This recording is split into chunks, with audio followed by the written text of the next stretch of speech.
Hello दोस्तों, आपका स्वागत है मेरे यूट्यूब चैनल गेट चाचा में।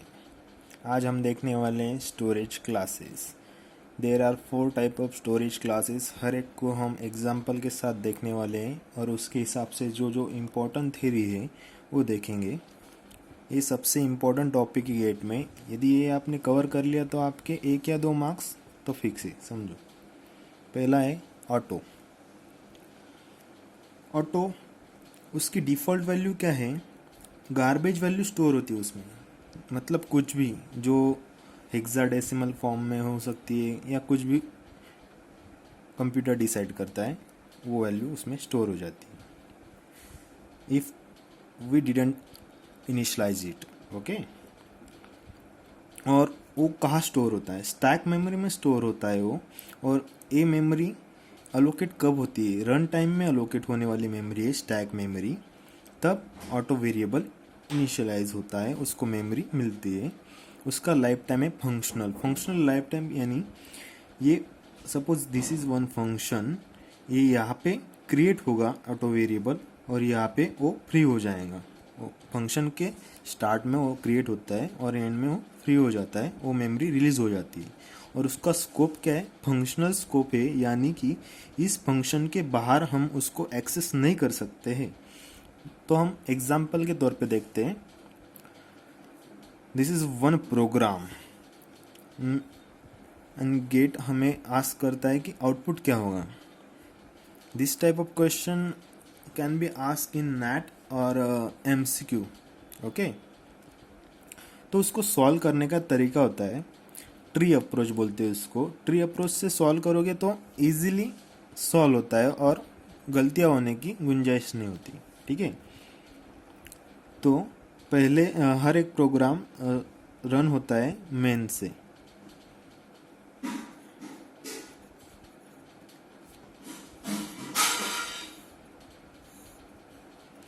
ये 4 ब्रांचेस है, मतलब 4 कॉल होंगे फंक्शन के अंदर। पहला कॉल जाएगा ABC को और I की वैल्यू कितनी है? 6 स्टोर हो चुकी रहती है। और ये जो ऑटो वेरिएबल रहेगा उसकी वैल्यू कितनी है? 5। ठीक है। तो पहली बार ABC को कॉल गया, ABC ऑफ 6 पास होता है। तो उसको कॉल जाने के बाद आएंगे हम यहाँ पे। इसकी वैल्यू है 5 और I की वैल्यू है 6। 5 + 6 11। We got answer 11। Again we call to the ABC of 6. Again same process happens and we get 11 again. Third time also we get 11. And this printf we got 6. ठीक है। तो ये generally हम हर बार देखते हैं। जब हम ऑटो एक कीवर्ड लिखते ही नहीं तब भी हम उसको ऑटो कंसीडर करते हैं। बाय डिफ़ॉल्ट हर एक वेरिएबल ऑटो ही रहता है जब तक हम उसको डिफरेंट नाम नहीं देते, जैसे स्टैटिक नहीं देते, रजिस्टर नहीं देते, एक्सटर नहीं देते, तब तक वो ऑटो ही रहता है और वो स्टैक मेमोरी में स्टोर रहता है। ये ध्यान में रखना। दूसरा टाइप है स्टैटिक की डिफ़ॉल्ट वैल्यू होती है 0।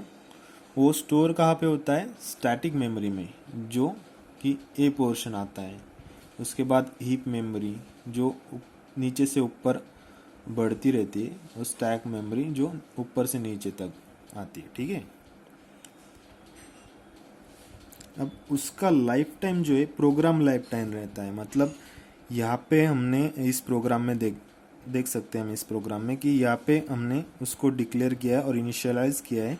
तो ये एम वेरिएबल फुल प्रोग्राम के लिए उसकी वैल्यू 5 रहेगी और जब जब हम उसमें ऐड करते जाएंगे तब उसकी वैल्यू चेंज रहेगी। लेकिन हर एक बार इनिशियलाइजेशन करने की ज़रूरत नहीं पड़ती, उसको एक ही बार इनिशियलाइज करना पड़ता है स्टैटिक को।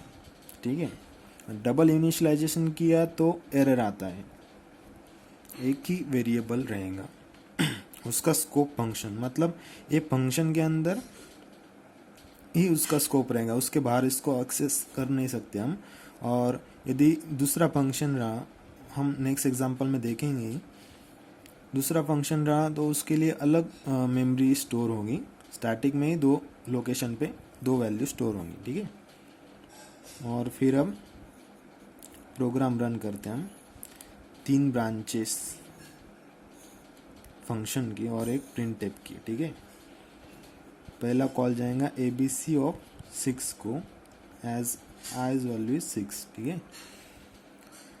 तो पहला कॉल जाने के बाद ये जो वैल्यू होगी 5, ये यहाँ पे आ गई, प्लस ये आई की वैल्यू हमने 6 ली थी, 5 + 6 11, we got answer 11, but the value of m is changed to 11.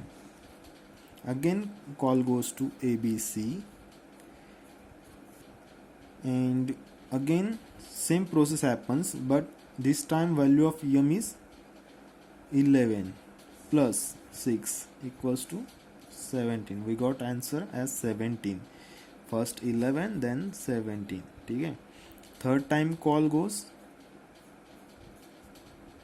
17. This time value, what is value? 17 plus 6. 17 plus 6, 23. And we get answer 23. And this printf statement give value of I, which is 6. The answer is 11, 17, 23 and 6. Again scope देखने के लिए हमने और दूसरा example लिया है। इसमें क्या होगा, F1 और F2 ये दो फंक्शन हैं, हर एक के लिए आई वैल्यू डिफरेंट होंगी, या क्यों, फंक्शनल स्कोप है, ठीक है, इसलिए। तो हम रन करके देखते हैं इस प्रोग्राम को। 4 ब्रांचेस है, F1 F2 F1 F1 F2 F2। पहला कॉल F1 को जाएगा, F1 की वैल्यू क्या थी 10, 10 + 1 11, तो ये हो जाएंगी 11, ठीक है। और फिर से कॉल जाएगा F1 को, एक ही बार रिलेशन होगा तो यहाँ से रन होगा दोबारा, ठीक है। 11 + 1 12, तो वैल्यू आ जाएंगी 12। लेकिन यहाँ पे इनिशियलाइजेशन बाद में किया है, पहले डिक्लेरेशन किया है, इसलिए वैल्यू डिफ़ॉल्ट वैल्यू क्या है 0, तो 0 रहेगी। हर बार प्रोग्राम रन होते हुए यहाँ से रन होगा, ठीक है। और F2 को कॉल गया तो उसकी वैल्यू होगी 10, 10 + 1 11, we got answer 11। Again next time जब जाएगा तब ये फिर से 10 हो जाएगा और फिर से 1 बढ़ के 11 आ जाएगा, ठीक है। तो हमको आंसर मिल गया 11 12 11 11। तीसरा टाइप देखते हैं रजिस्टर। रजिस्टर की डिफ़ॉल्ट वैल्यू होती है गार्बेज वैल्यू, और वो स्टोर कहाँ पे होता है, रजिस्टर या रैम में। रजिस्टर में हर वक्त रजिस्टर में स्टोर होगा, लेकिन जब रजिस्टर फुल हो जाएंगे तब रैम का यूज़ होगा। पहले रजिस्टर को प्रेफरेंस, उसके बाद रैम को, ठीक है। और लाइफ टाइम उसकी फंक्शनल लाइफ टाइम होंगी, मतलब वो फंक्शन के बाहर उसको स्कोप, कुछ भी स्कोप नहीं होगा, वहाँ पे क्रिएट होगा और ये एंड हो जाएगा उसका, ठीक है। और रजिस्टर फास्टर एक्सेस के लिए जाना जाता है। तो यहाँ पे पहला एग्जांपल देखते हैं, बहुत सिंपल एग्जांपल है।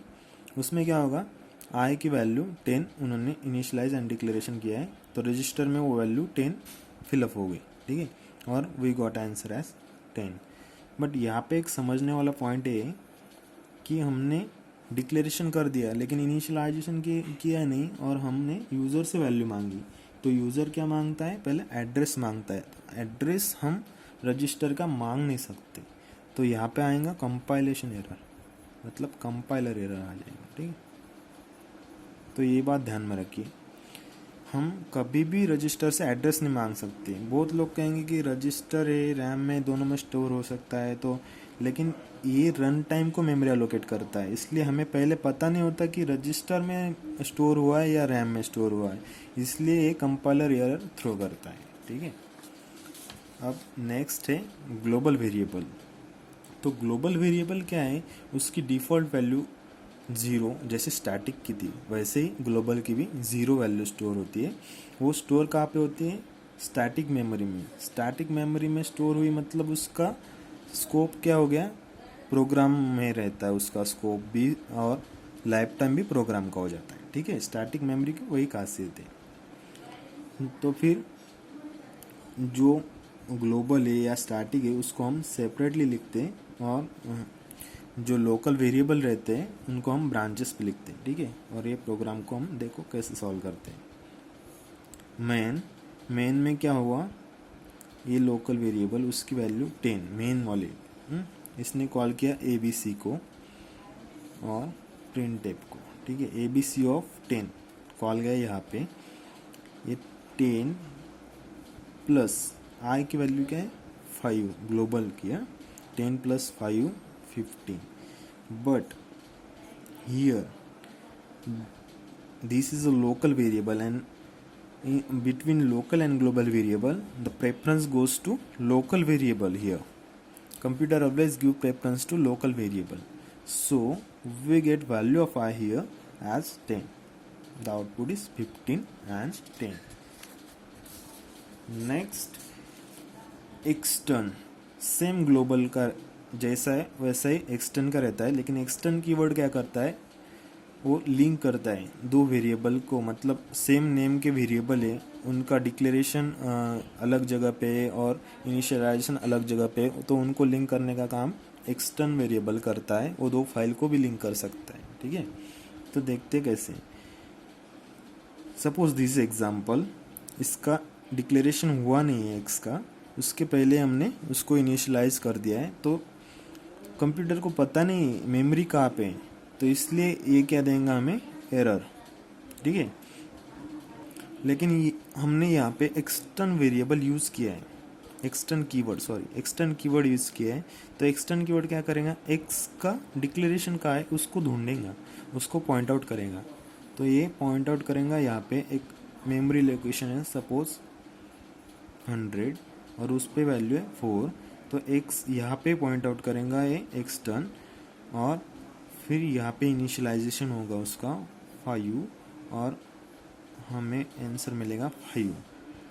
ठीक है दोस्तों, मैंने अपने गेट चाचा फेसबुक पेज पे भी इसके बहुत सारे एग्जाम्पल डाले हुए हैं, तो प्लीज़ वहाँ पे विज़िट कीजिए और वो एग्जाम्पल सॉल्व कीजिए, क्योंकि जब तक आप एग्जाम्पल सॉल्व नहीं करते गेट में आपको रैंक आनी सोचना नहीं चाहिए। मतलब जितने ज़्यादा एग्जाम्पल आप सॉल्व करेंगे उतना आपका चांसेस बेटर होता जाएगा। ठीक है, हम नेक्स्ट वीडियो लेक्चर में आपको और आगे का पढ़ाएंगे, जैसे पॉइंटर वगैरह सब कुछ पढ़ाएंगे। ठीक है, आपके लिए शुक्रिया।